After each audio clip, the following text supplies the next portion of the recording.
You are surrounded by people, yet you feel completely alone. You have likely lost friends you thought would stay forever, and you have no idea why. It is not because you are a bad person. It is because you are violating the fundamental laws of human nature. In 1936, a man named Dale Carnegie published a book called How to Win Friends and Influence People. It sold over 30 million copies because it revealed a harsh truth.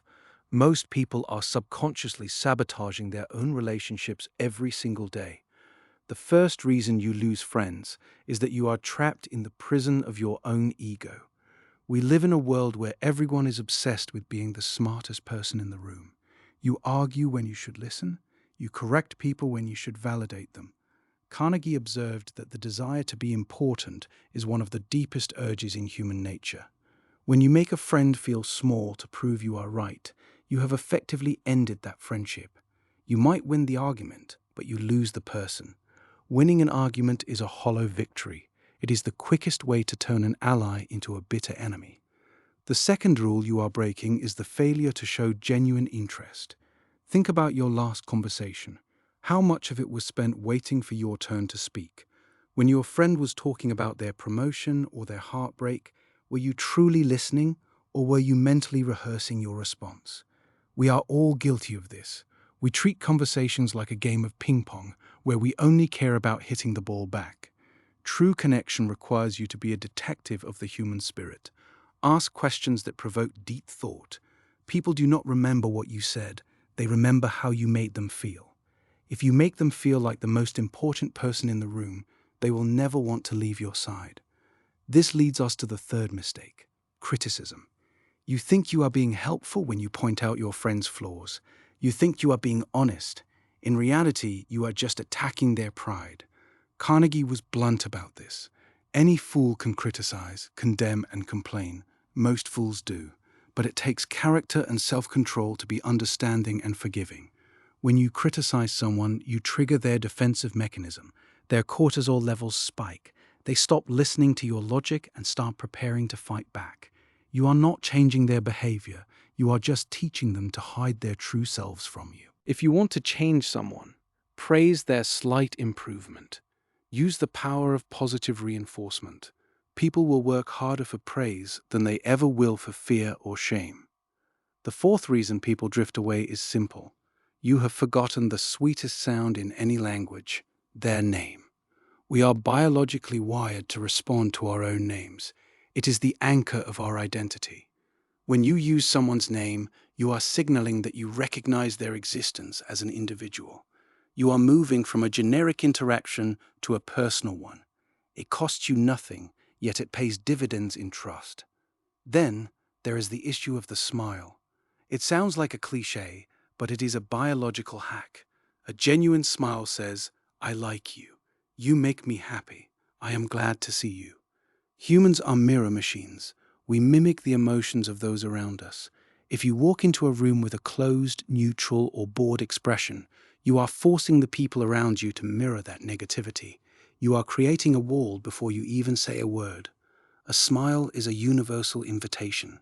It is the bridge between two strangers. Think about your current circle of friends. Do you ever feel like you have to perform for them? If you do, that is a friendship built on sand. Relationships require a shift from being interesting to being interested. You have been told your whole life that to be liked, you must be impressive. You must have stories to tell. You must have achievements to show off. Carnegie flips this on its head. To be liked, you must be a collector of stories from others. You must be the person who finds the hidden gold in everyone you meet. If you are losing friends, it is usually because you are playing the game of life as a solo player. You are focused on your own validation. You are focused on your own agenda. If you want to stop the cycle, you have to do the one thing that feels the most unnatural to our modern narcissistic culture. You have to put yourself second. This does not mean you are a doormat. It means you understand the psychology of influence. Every person you meet is wearing an invisible sign that says, "Make me feel important." If you can read that sign and act upon it, you will never be lonely. You will become the person everyone wants to be around. You will become the person who holds communities together. The 99% lose their friends because they stay surface level. They stay locked in their own heads.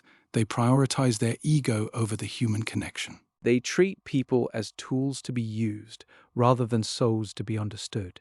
If you choose to apply these simple, ancient rules, you will find that doors start opening for you that were previously slammed shut. You will realize that friendship is not a matter of luck. It is a matter of technique and empathy. Look at your life today. Are you the kind of person you would want to be friends with? Are you a critic or an encourager? Are you a speaker or a listener? Do you remember names or do you treat people as interchangeable faces? The answer to these questions is the reason you are where you are. We are all looking for the same thing. We want to be seen. We want to be understood. We want to know that our presence makes a difference in someone else's day. When you become the person who gives that to others, you cease to be just another person in the crowd. You become a rare light in a world that is increasingly dark and disconnected. The next time you see a friend, try something radical. Forget about your own needs for just 1 hour. Ask them about their struggles. Remember the detail they told you 6 months ago. Say their name with kindness. See how they react.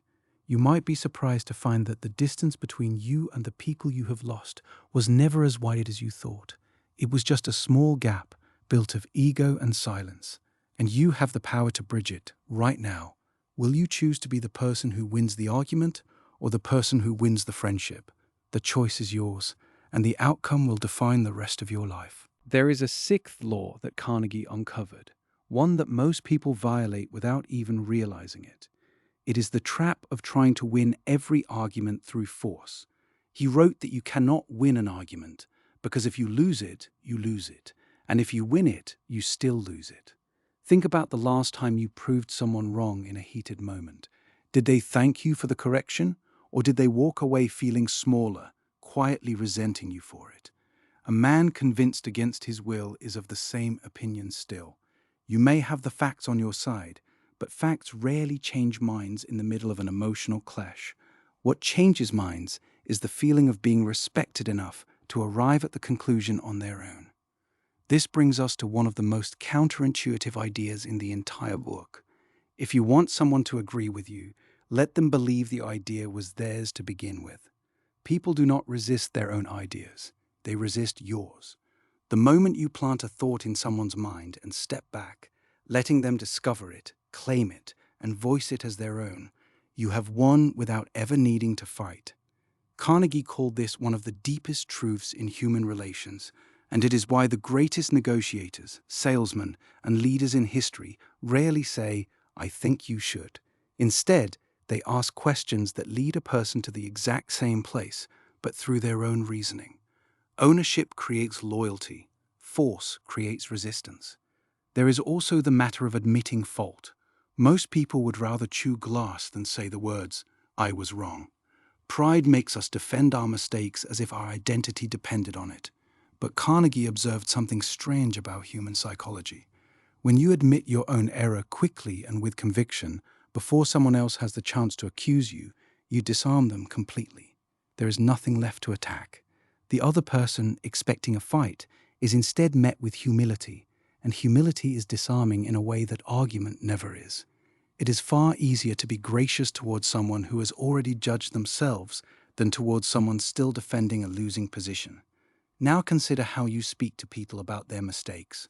Carnegie insisted that direct commands breed resentment, even when they come from good intentions.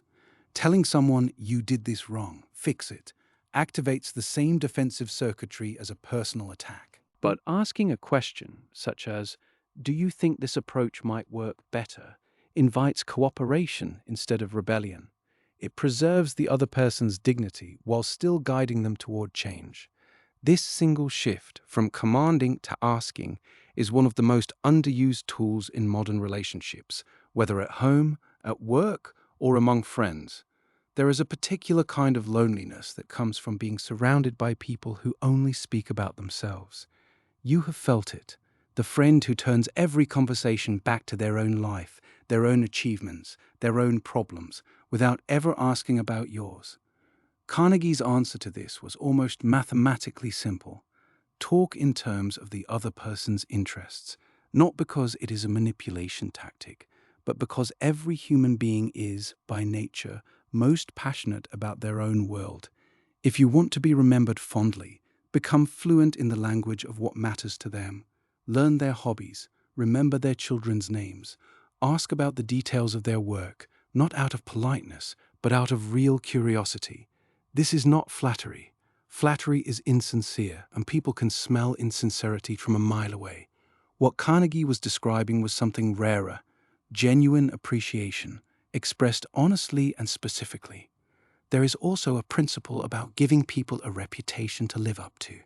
If you want someone to become more generous, treat them as if they already are generous, and watch how often they rise to meet that expectation. If you want a friend to be more reliable, express your confidence in their reliability before they have even proven it. Human beings are remarkably responsive to the labels placed on them. Call a child lazy enough times, and laziness becomes their identity. Call them capable, and capability becomes something they strive to protect. The same law governs adult friendships. People often become exactly what you believe them to be. One of the most overlooked reasons friendships fade is the absence of encouragement. Carnegie noted that criticism is like a bucket of cold water thrown on someone's motivation, while encouragement is like a gentle flame that keeps their effort burning. Make the other person's fault seem easy to correct.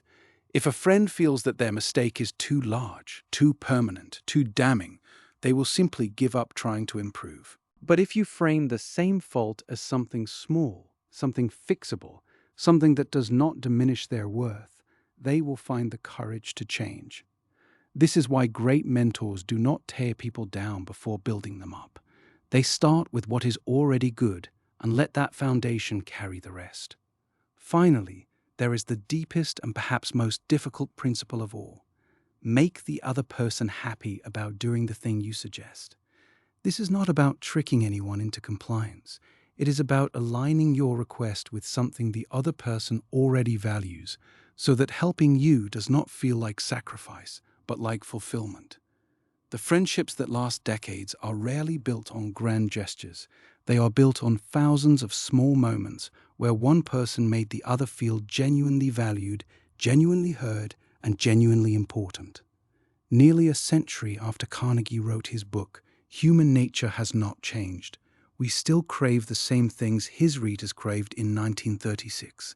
We want to matter to someone, and the people who understand this, who practice it daily instead of just reading about it, are the ones who are never truly alone. There is a story Carnegie told that reveals something most people never consider about complaints and confrontation.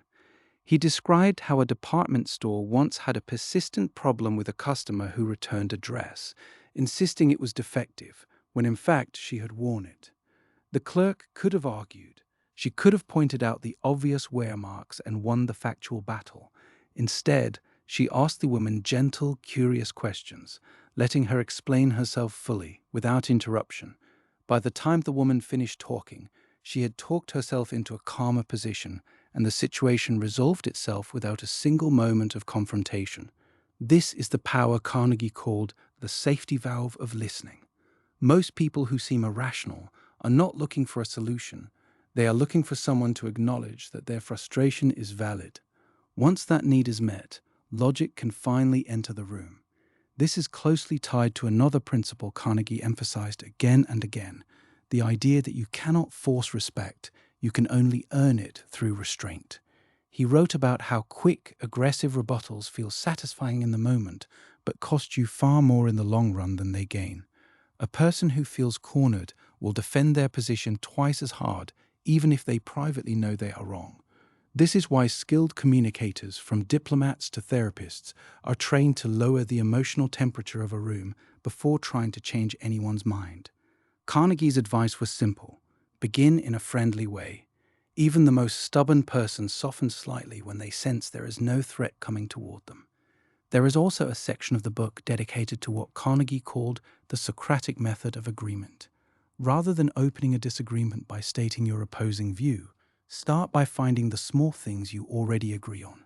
Say yes and mean it as many times as honestly possible before you introduce your differing opinion. This works because human psychology resists reversing direction once it has built momentum. A person who has just said yes several times in a row is neurologically and emotionally primed to keep saying yes. But a person who starts a conversation by saying no is far more likely to defend that no out of pure consistency, even after their own emotions have cooled and they realize you might have been right. Carnegie considered this one of the oldest and most reliable tools in the history of persuasion, dating back to the philosophical dialogues of ancient Athens. Another idea Carnegie returned to often was the danger of giving orders, even well-intentioned ones, without softening them. He observed that people who have their own opinions, will, pride, and desire to feel important resist being told what to do, no matter how correct the instruction is. This is why he recommended replacing direct commands with suggestions. Instead of saying, "do it this way," he suggested phrasing such as, "you might want to consider this," or "how do you feel about trying this approach?" The outcome achieved is often identical, but the emotional residue left behind is completely different. One method breeds quiet resentment that accumulates over months. The other builds trust that compounds over years. Carnegie also spent considerable time on the subject of praise, but he was careful to distinguish it from empty flattery. He argued that flattery is telling someone what they want to hear, while genuine appreciation is telling someone something true that you have simply failed to say out loud. The distinction matters because people can sense the difference intuitively, even if they cannot always articulate why. A compliment rooted in a real, specific observation lands differently than a vague, generic one. Saying someone did a great job carries little weight. Noticing the specific way they handled a difficult moment and naming it clearly carries enormous weight.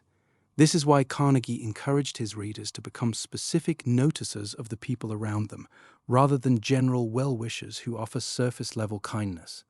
There is a particular passage in the book about letting the other person save face, even when they are objectively at fault. Carnegie believed that very few disagreements are actually about facts. Most are about identity and pride. When someone is proven wrong in front of others, the sting is rarely about the mistake itself. It is about the public erosion of their self-image. This is why he advised that even correction should be delivered with an exit ramp, a way for the person to adjust their position without feeling humiliated. Skilled friends and leaders do this instinctively. They correct the idea, not the person, and they do it in private whenever possible, so that growth does not come at the cost of dignity. Finally, Carnegie closed much of his philosophy with a warning about the long-term cost of neglecting these small acts of consideration. He observed that most people do not lose their friendships in one dramatic explosion. They lose them slowly, through years of small, unnoticed withdrawals, missed acknowledgements, unreturned attention, and unspoken criticisms that quietly erode trust. By the time the friendship visibly ends, the real damage was done long before, in 100 small moments nobody thought mattered at the time. This is perhaps the most sobering lesson in the entire book. Connection is not maintained through grand gestures. It is maintained, or destroyed, in the accumulation of small daily choices. The choice to listen instead of interrupt, to encourage instead of criticize, to remember instead of forget, and to make someone feel important instead of small. Carnegie's central claim, radical when he wrote it and still radical today, is that the fate of nearly every relationship in your life rests not on circumstance, but on these deliberate, repeatable habits of attention.